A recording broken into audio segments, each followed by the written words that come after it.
Listen up, get ready, I'm not gonna take no more. There's a revolution, a revelation going on in my soul.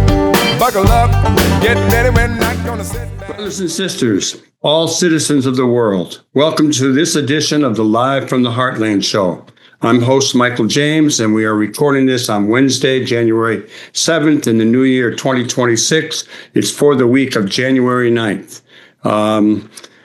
I'm glad you've tuned in. I'm glad you're viewing or listening wherever you may be, and there is no better time to take the chain from the brain, to get back in the people's game, to move things from a lower level to a higher, from a shallower to the deeper, from the one-sided to the many, and from the abstract to the concrete. I had definitely wanted to start off this new year with an uplifting kind of a show. I've been talking a lot about more joy and justice this year. And when I woke up this morning, I saw the news that the U.S. had chased or seized, it's not quite clear yet, 2 Venezuelan or under Russian flags tankers, one in the North Sea, one in the Caribbean. At the same time, we've heard a lot of talk about invading Greenland or buying it. We've seen capturing of a leader of a country, no matter what you may think about him. This was out of bounds. We've seen ICE come back into Chicago. We have seen piracy and theft on the high seas. And I had wanted to bring a fellow in named Peter Schulte. I think that's how you say it. Schult. He puts out a weekly newsletter called Good News for Humankind. And I've been following him for a while. And I was looking to have a kind of an easier show this week and knew we'd get to the Venezuela question next week. Apparently, we're on it this week, no matter what we want to do. We're living it. We've seen a lot of negative activity in the last few weeks, and I'm going to mention a few other things that are going on, not only here in Chicago, but beyond. In Chicago, we see that ICE has come back. We've learned that 2,000 ICE officials, workers, whatever you call them, have been just sent to Minneapolis. We hear Marco Rubio, who definitely wants to take down Cuba and hopes that Venezuela will do that. We've heard him and Trump threaten to destroy Cuba, to go after Colombia, even Mexico and Canada. And they've talked about invading Greenland. This is heavy stuff, and people have to pay attention. Trump administration is freezing $10 billion in social service funding for Illinois and 4 other Democratic states. And I'm not sure what else to include in this because there's a lot of negativity. There's no better time to start getting ready and pay attention to the news. No better time to meet with other people, to go a little deeper than what you hear on ABC, NBC, CBS, even NPR. I would suggest you look at The Guardian. I would suggest you go to Telesur. I would suggest that you just search out real information from numerous sources. Okay, enough of that said. Could tell I'm a little bent about the state of political affairs with this country, going against our allies in Europe, et cetera, et cetera. I'm sure we'll have a lot to talk about in the weeks to come. Let's take a short musical break, and we're going to bring on our first guest for this week's Live from the Heartland for the week of January 9th in the new year, 2026.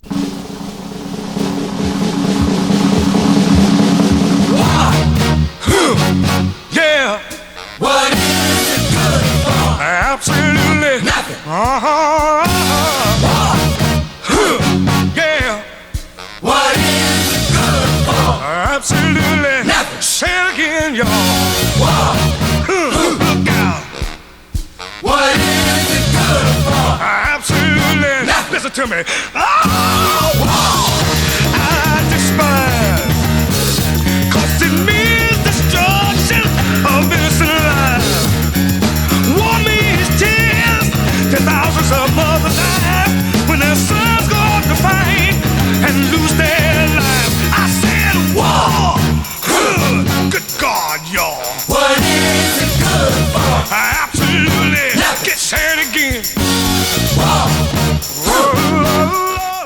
Welcome to Live from the Heartland for the week of January 9th. And I'm still Michael James. And my next guest is someone who I just got in touch with. I get a newsletter once a week, maybe more, called Good News for Humankind, the world's latest positive milestones for climate, justice, peace, health, and more. And it's put together by a fellow named Peter Schulte, who's up there somewhere in the state of Washington. And I'm always really joyed to read it because it's like good news about things happening everywhere. So hello to you, Peter. How are you today? Hello. I'm doing great. Yeah, I'm here up in Bellingham, Washington, not far from the Canadian border, and I'm doing great. Yeah, it's great to be here. And how often you go to Canada? Well, I have two young kids, so I'm often, not gallivanting around too much, but maybe 3 or 4 times a year. I love Vancouver, so I go up there every now and then. Well, we're rooting for Canada, even more so than when our current president started bad-mouthing them and talking invasion and annexing.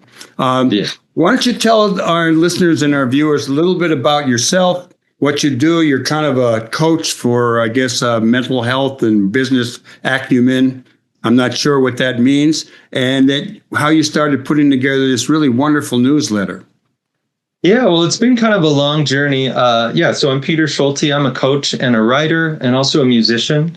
I had a long career in kind of international sustainability.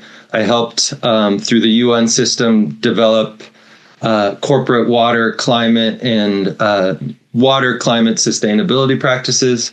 But for the last 4 or 5 years now, I've been a coach. And so I help what I call purpose-driven leaders do good in the world, but in a way that actually feels good and is personally sustainable and fulfilling and inspiring. So many people who want to do good in the world are also burnt out, trying to take on too much, stretching themselves thin. And so I'm trying to help people find that balance. And, one of the ways I do that, maybe for the better part of a decade now, I've compiled this newsletter. For a while, it was every week. Lately, I've been doing it every day. But it features good news from around the world, like you said, for climate, for peace, for justice, for health, democracy. And, the intent is not to say, like, hey, everything in the world is great. It's just we're so inundated with bad news these days. And part of that is it's a really troubling time for the world and for our country in many ways. But it's also a function of our technology. We have access to news from every corner of the world, and it can be overwhelming. So the intent here is just to give people who want to do good in the world a little spark of inspiration and a reminder that good things can and are happening. Well, you certainly do put out in your newsletter information that's really positive and good, and I'll mention a few in a minute. But I also know that in your most recent letter, you talked about I had definitely had my time as an annoying liberal white guy on Facebook. And you kind of then decided you didn't want to take on heavy issues because it alienated people, it upset them and all that. But all of a sudden, you're feeling the need to talk heavier stuff at a time when the world seems to be in dire straits, so to speak. So, like many of us, maybe 10 years ago, I was pretty active on Facebook and social media and felt some need when someone expressed a viewpoint different than mine to correct them, quote unquote, or get into it. And somehow it felt like that was productive and necessary and part of some important societal discussion. And, what I kind of realized is this makes me feel horrible. I'm so much of my energy now is going to arguing with people on the internet who aren't going to change their mind. I'm not going to change my mind. And I would leave feeling frustrated and annoyed and with my energy that, siphoned off toward arguing. And after a while, it just, I felt like I just wanted to be focusing on positive things and conversations where there's real movement. But lately, lately I'm also wanting to combat that, or not combat that, but just also get into some of the harder issues or controversial topics that maybe I've been scared to, or not wanting to offend people, because so many of the basic assumptions and beliefs that are guiding our society, I think, are unhelpful, and we need to look at them and discuss them and transform them. I like that. In your most recent newsletter, and why don't you tell people how they could get your newsletter? Sure. So you can subscribe. It's for free. It's at peterschulte.org/subscribe. It's really easy from there. You just sign up and you can either sign up for a weekly edition or a daily edition. And how do you spell Schulte for everybody? Oh, yeah. Schulte is Schulte. And you could also, I think, probably just Google Good News for Humankind, and hopefully that brings it up. I like the title, Good News for Humankind. Let me share with the viewers and listeners some of the things that you brought up in the most recent newsletter that I received. Sure. And I'll start here. It says, stop the Trump administration's plan to mine the ocean floor. Proto-humans, perhaps in modern-day Serbia, began using sewing needles 50,000 years before Christ. Yeah. Stingless bees from the Amazon are granted legal rights in, I forget where that is. And Los Angeles County raises $363 million in medical debt. That will let about 153,000 low-income residents off the hook. Somalis vote in the first one-person, one-vote local election since 1969. China unveils the world's first commercial supercritical carbon dioxide-powered generator. Where do you find all these things? Yeah. So the way I structure it is this is the weekly edition. It starts with 5 pieces of good news from around the world. And I really do my best to cover a lot of different topics, from climate to health, like I said, and from different places around the world, to kind of create like this more of a global sense rather than just where we are locally or nationally. And then you mentioned like the proto-humans thing. There's one thing that is maybe different than other, kind of good news is I have this archive of what you might call good news from throughout history. So things from the past that were kind of moments of human ingenuity and pushed us forward. And then I also include these like imagined good news from the future, 10 years, 20 years, 30 years, 40 years in the future. And the idea is that we're putting the good news of today in this context of humanity evolving and growing, and progressing is maybe a difficult word. It's not always progress, but trying to create this movement through time and this sense that throughout history we've been evolving into new ways of being, and we can keep going with that. And then finally, I include usually some sort of petition or some sort of practical way people can help create their own good news. So it's not just passively getting a spark of inspiration, but also like, here's how you can actually do something and put it into action. Yeah. And what was the last question you asked? Well, I was going to say, why don't you give us a little information on the ocean floor and the mining? Because the oceans are currently the battlegrounds, at least today, with the Venezuelan tankers and the U.S. Coast Guard, et cetera. And I've been seeing for some time, the loss of coral, a lot of other things going on. And apparently the Trump administration is making plans to mine the ocean floor. Yeah. And honestly, I don't know a ton about it. I wouldn't say I have deep knowledge of it. I have my various sources for petitions and actions. But my understanding is they're trying to open up the ocean floor for deep sea mining, and it can be incredibly damaging to marine ecosystems. And this was just a petition, I believe it was from Earth Justice, to call into our Congress people and combat that. But I wouldn't profess to have any kind of deep knowledge about it. I just kind of rely on these organizations who are putting them together. Can you tell us just a little bit about the stingless bees from the Amazon? Yeah, sure. So, there's this growing movement to give animals and also like natural, like rivers and mountains, legal rights to protect them. So this was among the first, I believe this was in Peru. There's these stingless bees that are really critical for pollinating the rainforest and keeping the rainforest thriving. And Peru, or 2 districts within Peru, for the first time, have given these bees legal rights to make sure they're protected.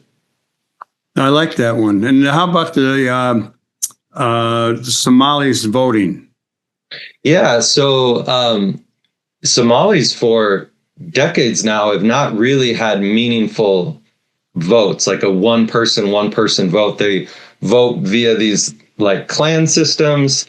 And for the first time in the capital, Mogadishu, they had like an actual free election where people actually get votes. And they believe the hope is that this is a precursor to opening up elections across the country. What do you got in your hopper for issues coming up that you could share a little information on? Oh, yeah, let's see.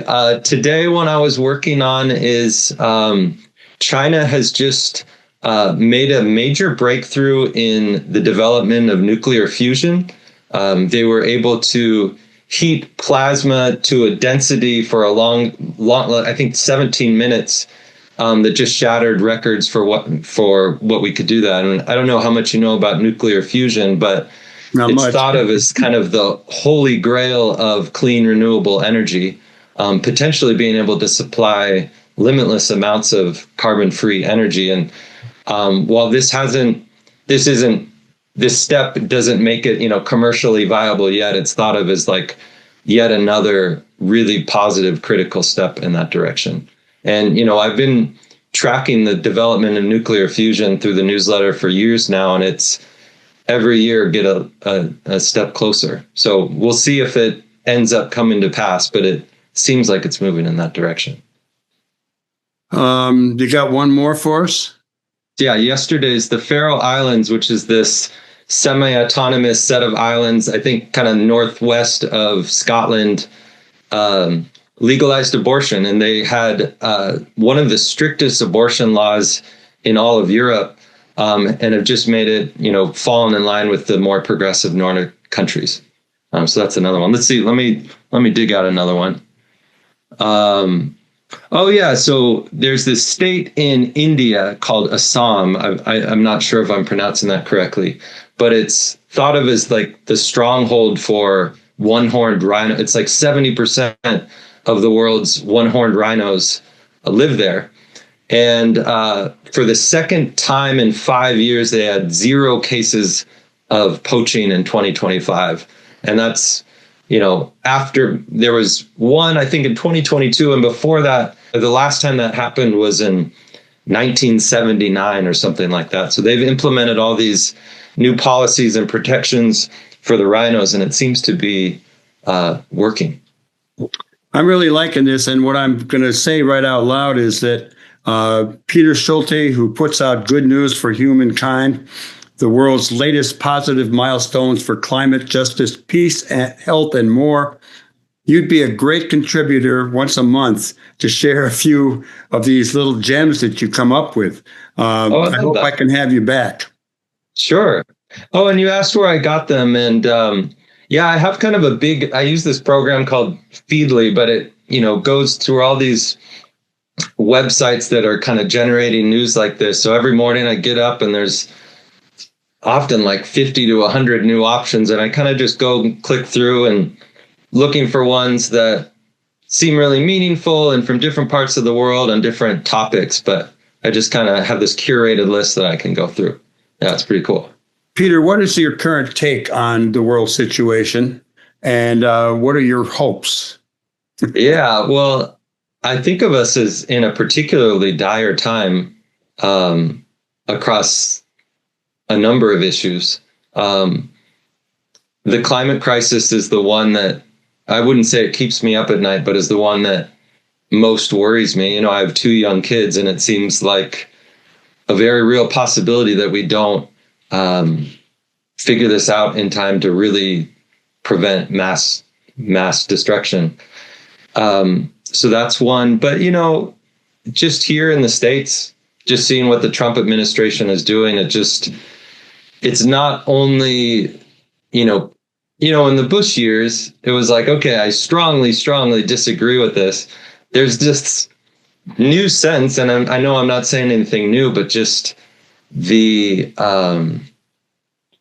cruelty of it and the kind of, I don't know if I have quite the right words for it, but it just seems nasty and kind of overtly mean-spirited in a way that is deeply distressing. I ended up making this bumper sticker for myself that says, make kindness cool again. And if anything, you know, like, of course, there's policy issues that are really important. And then more broadly, it's just like, can we get back to, if we ever were in a place where we can operate and discuss in good faith and just treat each other with decency, knowing there's going to be political differences of opinion, but can we at least try to engage with each other with some good faith? And it seems like we're losing that. I like that. Make goodness cool again. I always say, I learned this from my daughter, Koya, who runs the Free Street Theater here in Chicago. They talk about joy and justice. And I've been saying more joy and justice. And I like make goodness cool again. Peter Schulte, tell us just a little bit about yourself, what a coach does, the kind of coach that you are, and tell us what your musician stuff is all about. Yeah. So,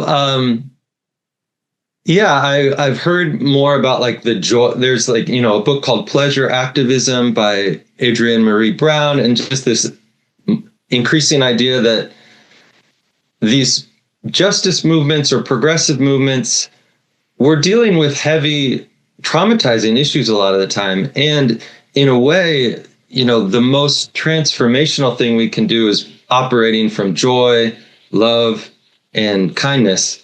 And I love that idea. And a lot of what I'm doing is I'm working with people who want to do good in the world, but getting out of I don't want to say getting out of it, but balancing the hardship of it all. And the idea that this has to, you know, there's maybe an idea that we need to kind of sacrifice our mental health, our well-being, our joy in order to do good in the world. And I strongly disagree with that.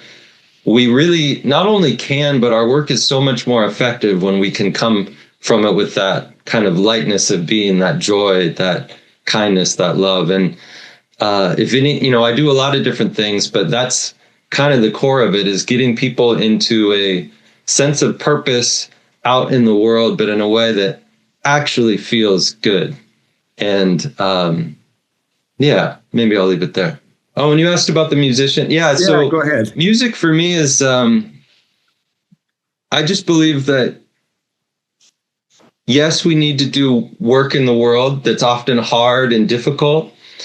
And the more that we can also engage with things that just light us up and fill our batteries and fill our cups, that gives us more energy to go do good in the world. So it's like, for me, music is just a passion, and it makes me feel good, and it gives me the energy to go grapple with difficult things in the world. So for me, it's music.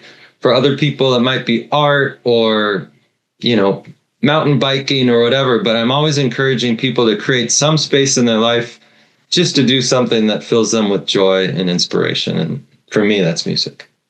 Well, you're an impressive young fellow, and I really like getting your newsletter. I don't know how it first started, but I'd look forward to it. And I'm really glad that we linked up. It is a dire time. Music is good. I've always believed that we have to have a good time, and as well as put in our energies toward making the world a better place. I do have a favorite band. I don't know if you know them, Twin Peaks. They they're coming back for those people in here in Chicago. They are coming back after a few years. They're doing 8 shows over at Talia Hall. They're all sold out in minutes, and that's enough on my kid. Peter, what instrument do you play? Are you a guitar player?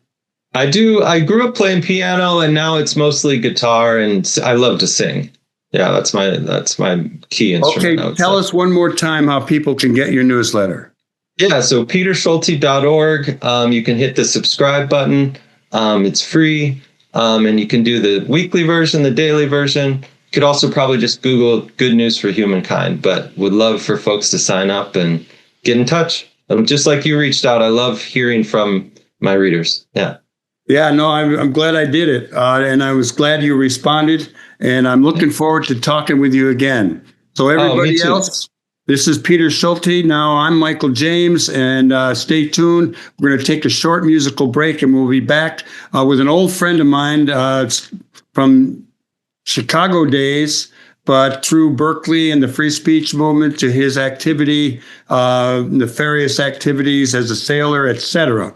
So stay tuned. We'll be back after the short musical break.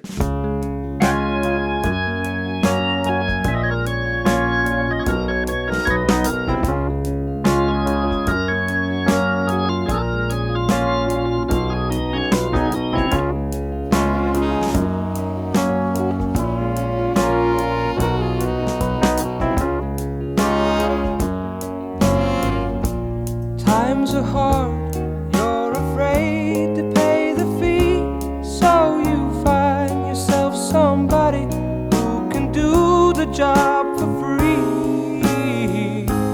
When you need a bit of loving, 'cause your man is out of town, that's the time you get me running, and you know I'll be around. I'm a fool to do your dirty work, oh yeah. Welcome back to Live from the Heartland, all you citizens of the world. This is for the week of January 9th, and it is a heavy time in the world, and I thought that it would be good to discuss serious issues as well as some lighter issues with an old friend who happens to be in Chicago right now, the one and only Skip Richeimer. He's a retired builder and a professional sailor, and we go way back. So good day to you there, Skip. How you doing? Hello, Michael. Yes, we go back. I was thinking about an old 49 International 3/4 ton pickup that you trashed. Oh, I remember that. Yeah. But I remember mostly, I think we probably met either through Carol Travis or Gloria Peterson. Gloria. We're at Lake Forest, but had been at the University of Chicago. And so we're talking the early 1960s. And one of my most distinct memories is following you. I had I think a Chevy station wagon, and you were on a Triumph motorcycle, and we were down near the Museum of Natural History, and you took a fall or crashed, and we loaded your bike into the car. Oh, there's a Triumph on your shirt for the people who are listening, not viewing. And I have a Triumph shirt I wear a lot. And we took the motorcycle to, I think your father had at that time, Richeimer Coffee. Exactly. It used to smell like coffee on Halsted down near Chicago Avenue. Yes, very good memory. And I had forgotten that you were the one that witnessed my accident. And that was a 650 Triumph. And it was wrecked so badly that I had to get a new bike. I got a 500. Was there a motorcycle club at the University of Chicago with you, Danny Lyon, other people, Norland Hagen, called the Blessed Mother Virgin Motorcycle Club? I wish there had been. We certainly were riding motorcycles together, Norland and Manny and Danny Lyon. I'm still in touch with Danny and Manny. Manny's up in British Columbia, where he went 40 years ago. And Danny Lyon's down in Bernalillo, New Mexico. Yeah, he's a hell of a photographer still. I have a few prints that he gave me. and I'm holding on to them for my old age. They're valuable now. Anyhow, the next thing I remember is you were at Berkeley, and when I showed up at Berkeley in the fall of 1964 to go to graduate school, you were already there living in Canyon, and I stayed with you for a while until I got my own place in Oakland. Oh, that's great. I'm glad you're reminding me of these things because I had forgotten. Oh, you have, huh? Well, what year were you in at Berkeley? What year were you in the history department, graduate school? I was in sociology. I got my master's at the University of Chicago, and then I went out for a PhD at Berkeley, and I was in. That would have been maybe my second year. It was also the year of FSM, so I was very much involved with FSM at that point. Well, tell our listeners and viewers a little bit about the free speech movement. It was one of my earliest busts. And when they dragged me out of Sproul Hall, fill us in, Skip. Well, it's a long story, but essentially the university was trying to shut down the tables where people were, everyone from the ROTC to the people who were going to the South. People had come back from working in the Freedom Summer with Student Nonviolent Coordinating Committee. Exactly. So they were trying to shut down this free speech on campus, and this was a reaction to that. And it went on for several months, actually. I was very much involved. I organized the graduate coordinating committee, so we had graduate students involved. And then I was the head TA in Latin American history. So my office, I had a telephone. That made me in charge of the strike. We knew that we talked about it in our meetings, how we were going to bring this to the light of the news. And we decided that we needed to have an outrage. And the outrage was you being hauled out of Sproul Hall. And I ran the strike. We had organized the strike, and I ran it from my TA office. Nice. I remember when we went into Sproul Hall. I mean, it was after months of Joan Baez and Willie Brown, all kind of people showing up and speaking on the steps. There was a rally every day. And then finally we went in to the Sproul Hall, and we got dragged out and taken to Santa Rita to the county prison farm or whatever it was. And I remember when we got out of prison or out of the lockup, we rushed back to campus and tried to block the trucks bringing in food for the cafeteria and that kind of thing. And this went on for a long time, but we won that one. Right. It was a victory. Finally, the university backed down.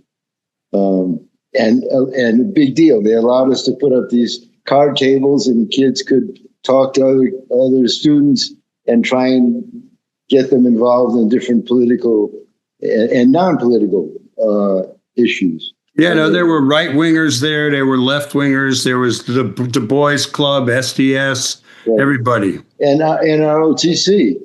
Yeah. As well. So, we all got along back then. Wasn't it amazing? Well, I had come to your house probably a day or so before, but I remember walking on campus with my little attaché case and my pork chop sideburns and mustache and sport jacket. I was going to be a sociology professor. And there was a police car with Jack Weinberg, who went on to work for Greenpeace. And he was in the car, had been arrested, and the car was surrounded. And that was the first day. First day. And then right away, I sort of knew I was not going to be like a serious graduate student. And I met a couple of guys. I don't know if you remember Davey Wellman or Joe Blum, and Steve Weissman. There were a whole lot of people who... Steve Weissman, I knew from the University of Chicago because we had been involved with some protests over the university housing, which was in those days segregated, and they wouldn't rent. We set up some black students to try and get apartments, and they couldn't get them. And that's when we figured out that the university, which was one of the three largest landowners, the Catholic Church the university, and Marshall Field were the three biggest landowners in Chicago. And the university was keeping black students out. Anyway, so that's how I met Steve Weissman.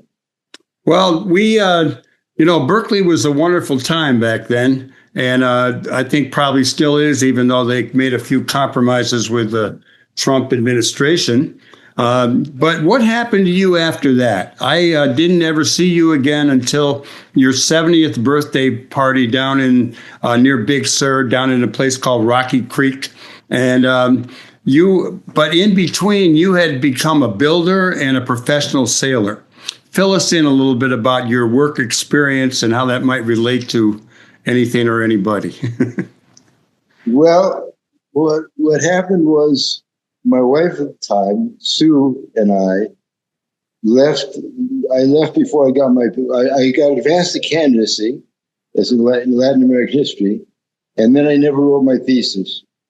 So Sue and I had a little 25-foot sailboat, and we towed it across country to Florida. And we sold the truck and the trailer and put the boat in the water, and we were going to sail around the world. So we went off to the Bahamas, and we were in the Bahamas for a few months. And in those days, the people that were sailing were mostly retired military, the people who were cruising around with boats.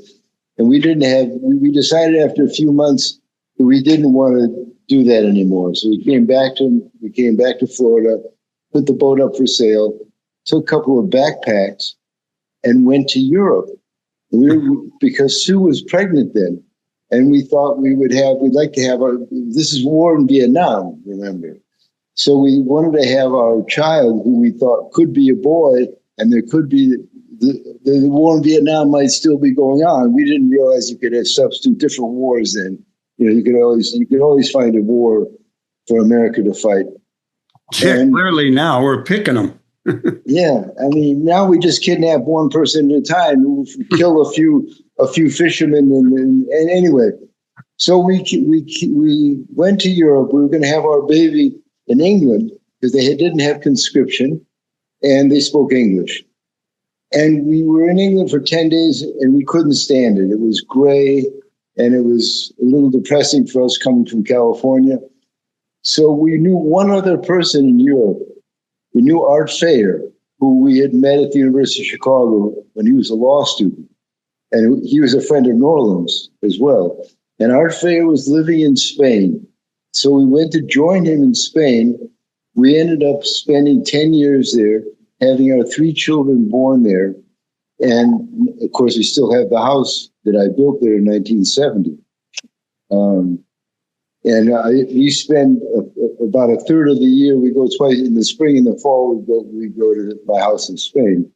Well, we know you were a sailor, and we have a good friend in common who has been on the show a lot, Peter Kuttner. He's a filmmaker, a cameraman for Hollywood movies, and his dad and your dad were friends, and they were sailors.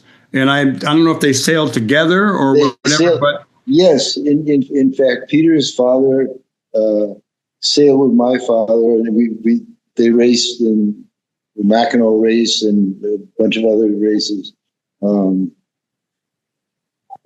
I sailed all my life. That's why my name is Skip. I was skipper when I was a little boy. And when we sailed in Spain, I got involved with hashish smuggling back to the States. So I'd go once a year, I'd go to Morocco, buy some hashish, sail it across the ocean and sell it. And I did that for a few years until I got busted in France in 1981. And I was busted. I spent 5 years in French jails. You were in prison for 5 years? A bit more, probably 5 years. So it's a very interesting experience, as you can imagine. I got involved with translating Ram Dass's book, Be Here Now. I love that book. So Be Here Now was a manual for yoga and meditation for people in prison. And I translated it into French. That was my main occupation during that time. Anyway, I got out of prison and I became a professional sailor and ran different sailboats, mostly occasional powerboat. And so I had three careers. I was a builder, and I was a smuggler, and I was a yacht captain. I remember hearing that you were sailing boats up and down the East Coast. In the spring, you'd move them from Florida up to Nantucket or someplace like that. And then in the fall, you'd move them back down to Florida. Well, what happened was that my wife at the time, an British woman, we bought a 55-foot sailboat, and we chartered it in the charter business to support ourselves. And we would go up and down. We would spend the winters in the Caribbean and the summers in New England in the charter business. And I lived on that boat for 11 years and finally sold it in 2007. And then I had another captain's job for a while. And then I retired in 2009. Are you still sailing, Skip? Yeah, still we have a little catboat in Miami and a little catboat in Martha's Vineyard. You live in Florida now, right? Well, I live three places. My partner, Ricky, has a house that she's had for 45 years in Miami. So we spend the 4 cold months in Miami. And then we spend the 4 hot months in Martha's Vineyard, and we spend the spring months at my house in Spain. Well, given that you live in Florida, I'd like to get your take on what's going on in that state. I live in Florida, Michael. I live in Florida, but my home is in Martha's Vineyard. So you don't vote in Florida? I don't vote in Florida. Everyone who wants me to vote in Florida, I can't say. I don't want to vote for Elizabeth Warren. I don't want to vote for Anyway, so I consider myself a Massachusetts resident. I am Massachusetts resident. I love New England. I'm a Connecticut guy myself. Exactly. What's going on in Florida these days? It's horrible, as you know. I mean, the Trump lives there. DeSantis is the governor. He's doing all kinds of right-wing things against the universities, against it. I mean, we're in a horrible situation. The only thing I have hope for is, having studied history, we've gone through horrible periods in this country, and we're going to survive. We're going to survive Trump. Believe it or not, in a few years, we'll probably be gone, but Trump is going to be gone too. I hope he goes before us. I hope so too. That's what I'm crossing my fingers. But anyway, I think it's very easy, if you pay attention to the news, to be really depressed. You were talking to me a little bit before we started about watching the news. Give us your wrap on that. My position at this point in my life, I'm 88, by the way. So I'm only going to spend a certain amount of time depressing myself and feeling terrible each day. And I can do that very easily by listening to the radio, or I don't watch TV, but I could watch TV, or I could read the paper, and I could be well informed and well depressed. And I'm going to be less well informed and less depressed. Well, that's a good thing. I confess to, I only yell at the TV a little bit and go.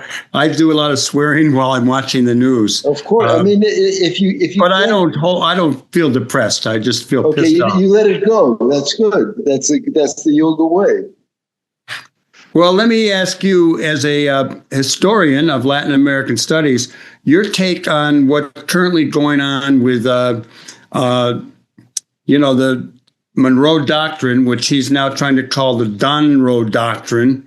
And all of a sudden we have this guy, Marco Rubio, who has really always had in for Cuba, and I think he feels he had a lot of influence on this. And if you took down Maduro in Venezuela and block the oil, it's going to starve Cuba out. But Trump is also talking about Petro in Colombia, who's a progressive guy now. He's talking about Mexico. He's talking about taking on Cuba. What's your sense of Latin American policy on the part of Trump and where it's all going? Well, it's horrible. I mean, it's ridiculous and it's horrible. I need more details from you, more observations, even though you don't listen or watch the news that much. Well, I mean, imagine how desperate the most powerful country in the world has to be to kidnap the president of another country because they have oil. I mean, that's desperation. Right? Well, he's definitely out of sorts, that's for sure. It's really, Michael, it's really, it's a depressing situation if you pay attention. And of course, a lot of people are paying attention. But I don't think there's anything we can do. Remember, this guy was elected. Half the population thought that this man, who's the president now, is the man that should be running the most powerful country in the world, have his finger on the nuclear button. I don't know what we can do to open the mind of the American voting population. I think it's a desperate situation. Well, I do think we are a nation in decline. And I don't mean that in a really bad way. I just think that we aren't keeping up with technological innovation. I mean, we've taken a step backward, like around solar power. The Chinese are making a lot of advances, and we just get caught up in this BS. And exactly. And for example, just last week, Spain ran the entire country for 9 hours on renewable energy between wind and solar. China, what I do pay attention to a little bit is what China is doing. The bridges, the railroads, all the solar panels. I mean, I think, I'll give you my take, which may not be terribly popular. I think that the planet will be saved by the Chinese. The Chinese are smart, they're pragmatic, and they got no religion.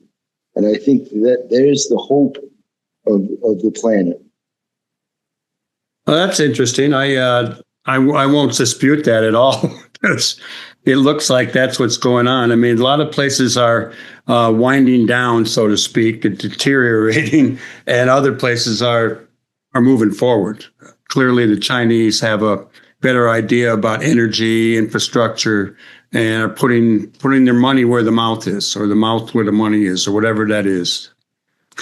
Well, Skip, we're going to run out of time shortly. You got any other things about your interesting life that you'd like to share with our viewers and our listeners? And any advice, any hopes, anything like that? That's a big question. Well, I'll tell you, one thing which is interesting is you get old and then very old, your perspective changes a little bit, because what's real for old people is at the end. We're almost at the end. I'm lucky, I'm in good shape, I'm very old, but I know I don't have long to live. So you give you a perspective on what maybe is important and what we should not waste. That's true. And you got family too. I remember what Cynthia Williams said. Don't live your life too quickly. Cynthia Williams is a friend of both of ours. She was kind of the woman in charge of the Williams compound in the Carmel Highlands. And we had a lot of great discussions down there. John, I've been in contact with a little bit too. And he's also a newspaper reader, head bouncing off the table kind of guy, and can't free himself from the depression of the politics.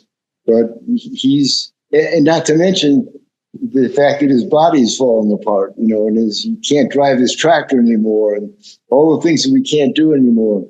This is a friend of both of ours who was also involved in the free speech movement early on, who became a river master in various rivers in California, lives way up in the north, and he's kind of a curmudgeon, but a wonderful guy. We got 3 minutes left, Skip, so I'm going to cut out of here and make a few announcements. Welcome to stick around, and we could talk a little bit more. But everyone else, I want to really thank you for tuning in to Live from the Heartland, however you may get it, whether by radio, by stream, by CAN TV, by live, what do you call it, YouTube. We're there for everybody, and we've been here for quite a while. As many of you know who listen regularly, we used to broadcast from the stage at the Heartland Cafe, the late great, and we then moved downtown to the WLUW studios, our home base, Loyola downtown, and lo and behold, there was a pandemic and no longer could we broadcast from there, and we moved it to doing it by Zoom here at the James Fort Resort where I reside. And we do it 52 times a year. If you all want to suggest people to have on the show or make a donation to the show, please contact us at the Live from the Heartland Show at gmail.com. And I want to thank all the people who came on the show today. Peter Schulte, our first guest, Skip Richeimer. Last week we had Mary Driscoll and Ellen Mason talking about healthcare. We also had Gordon Thompson, a longtime track coach, talking about what's going on in the next few months in the sports world. And I'm looking forward to seeing you all next week. So hang in there, do good in the world. The world certainly needs all the good that we all do and that we all do together. Over and out till next week. All power to the people. You can.